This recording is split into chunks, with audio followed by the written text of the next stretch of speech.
កម្ពុជាកំពុងជំរុញឲ្យក្រុមហ៊ុនបារាំងបង្កើនការវិនិយោគដោយគូសបញ្ជាក់ថាការវិនិយោគផ្ទាល់ពីបរទេស FDI បច្ចុប្បន្នមានត្រឹមតែ44គម្រោងដែលមានតម្លៃប្រហែល$380លានជាមួយនឹងការវិភាគសេដ្ឋកិច្ចបង្ហាញថាកម្ពុជាត្រូវតែកែលម្អធនធានមនុស្សនិងអភិបាលកិច្ចដើម្បីទាក់ទាញ FDI កាន់តែច្រើនពីប្រទេសអភិវឌ្ឍន៍កាលពីថ្ងៃសុក្រសប្តាហ៍មុនលោកនុតអ៊ុនវ៉ារ៉ាអគ្គលេខាធិការរងគណៈកម្មាធិការវិនិយោគកម្ពុជានៃក្រុមប្រឹក្សាអភិវឌ្ឍន៍កម្ពុជា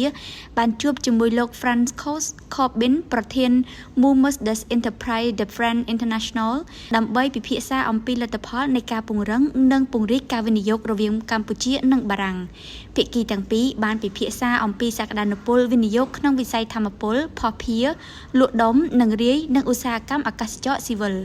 យោងតាមក្រុមប្រឹក្សាអភិវឌ្ឍន៍កម្ពុជាគម្រោងរបស់បារាំងចំនួន44ដែលមានទុនវិនិយោគសរុបប្រហែល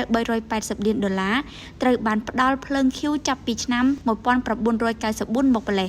សកម្មភាពវិនិយោគទាំងនេះបាននាំមកនូវបច្ចេកវិទ្យាការផ្ទេរចំណេះដឹងជំនាញនិងការច្នៃប្រឌិតនិងស្មារតីសហគ្រិនមកកម្ពុជាទោះបីជា FDI ពីប្រទេសបារាំងមកកម្ពុជាមានកម្រិតក៏ដោយក៏លោកជ័យតិចអ្នកវិភាគសេដ្ឋកិច្ចសង្គមបានកត់សម្គាល់ថាជំនួយហិរញ្ញវត្ថុអភិវឌ្ឍន៍ដែលផ្ដល់ដោយទីភ្នាក់ងារអភិវឌ្ឍន៍បារាំងគឺច្រើនណាស់លោកបានមានប្រសាសន៍ថានោះច្រើនជាងចំនួនប្រាក់ដែលបារាំងកំពុងវិនិយោគទៅកម្ពុជាទៀតលោកបានបន្ថែមថាចំនួនមានកំណត់នៃ FDI មិនត្រឹមតែមកពីប្រទេសបារាំងប៉ុណ្ណោះទេប៉ុន្តែក៏មានប្រទេសលោកខាងលិចដូចជាសហរដ្ឋអាមេរិកនិង EU ផងដែរលោកថ្លែងថា